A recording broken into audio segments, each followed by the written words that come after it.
বীরেন্দ্রবাবু বছরখানেক আগে এই বিশাল অট্টালিকাটি সস্তায় কিনেছিলেন।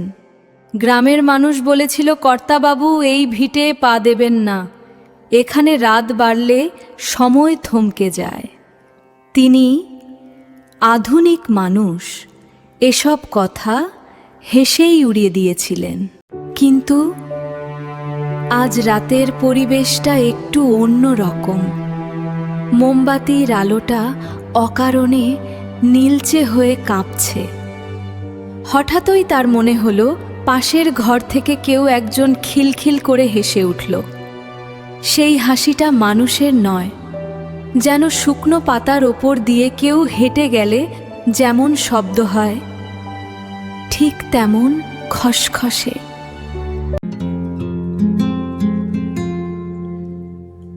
আমার নূপুর ফিরিয়ে দাও, আমার নূপুর ফিরিয়ে দাও, মাটির নিচের সিন্দুক থেকে নিয়েছো যা লুকিয়ে রেখে, আমার নূপুর ফিরিয়ে দাও, আমার নূপুর ফিরিয়ে দাও।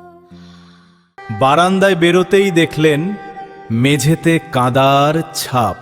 কিন্তু আশ্চর্যের বিষয় হলো সেই পায়ের ছাপগুলো দেয়াল বেয়ে সোজা ছাদের দিকে উঠে গেছে। কে কে ওখানে? ঠিক তখনই তার কানের খুব কাছে কেউ ফিসফিস করে বলে উঠল, ফিরিয়ে দাও, আমার নূপুর ফিরিয়ে দাও। বীরেন্দ্রবাবু ভয়ে হিম হয়ে গেলেন। তিনি জানতেন এই বাড়ির মাটির নিচে এক পুরনো সিন্দুকে তিনি একজোড়া সোনার নূপুর পেয়েছিলেন, যা তিনি গতকালই শহরে বিক্রি করার কথা ভেবেছেন।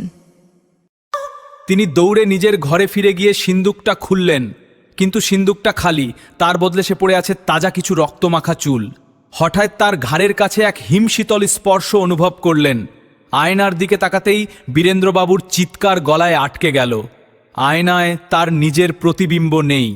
সেখানে দাঁড়িয়ে আছে এক বীভৎস নারী মূর্তি, যার চোখ দুটো অবিরাম রক্ত ঝরছে। সেই ছায়াটি ধীরে ধীরে তার দিকে হাত বাড়ালো, তার নখগুলো তলোয়ারের মতো ধারালো। পরদিন সকালে গ্রামের লোক যখন দরজা ভেঙে ঢুকল, তারা দেখল বীরেন্দ্রবাবু মেঝের ওপর পড়ে আছেন। তার সারা শরীর সাদা হয়ে গেছে, যেন শরীরের প্রতি ফোঁটা রক্ত কেউ শুষে নিয়েছে। আর তার বুকের ওপর রাখা ছিল সেই সোনার নূপুর জোড়া, যা এখন কুচকুচে কালো হয়ে গেছে।